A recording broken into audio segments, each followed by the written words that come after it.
আসসালামু আলাইকুম। আজ বাচ্চার বয়স 4 দিন। আজ বোর্ডিং ছেড়ে দিলাম, পেপার উঠাই দিলাম। 4 দিন বয়স হলে পেপার তুলে দিতে হয়, তুলে দিয়ে কিছুটা জায়গা বড় করে দিতে হয়। জায়গা বড় না করে দিলে বাচ্চার সমস্যা হয়। দেখেন বাচ্চাগুলো কত চঞ্চল এবং সুস্থ আছে।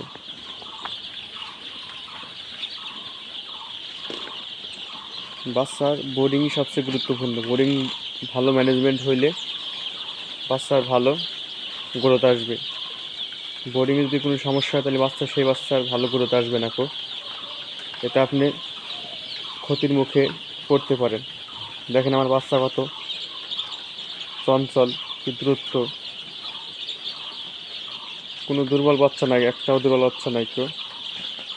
সবগুলো আলহামদুলিল্লাহ অনেক ভালো আছে।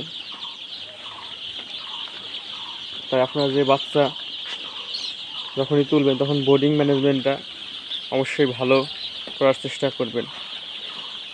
বোর্ডিং ম্যানেজমেন্ট ভালো হলে বাচ্চা সবসময়ের জন্যই ভালো হয়। আর 4 দিন বয়স, আর সকালেই পেপার তুলে ফেলছি। কালকে ভ্যাকসিন করে, ভ্যাকসিনের কেমন করে সেটাও আপনাদের পরবর্তী ভিডিওতে আমি দেখাই দেব ইনশাল্লাহ। ভালো থাকবেন। আল্লাহ হাফেজ।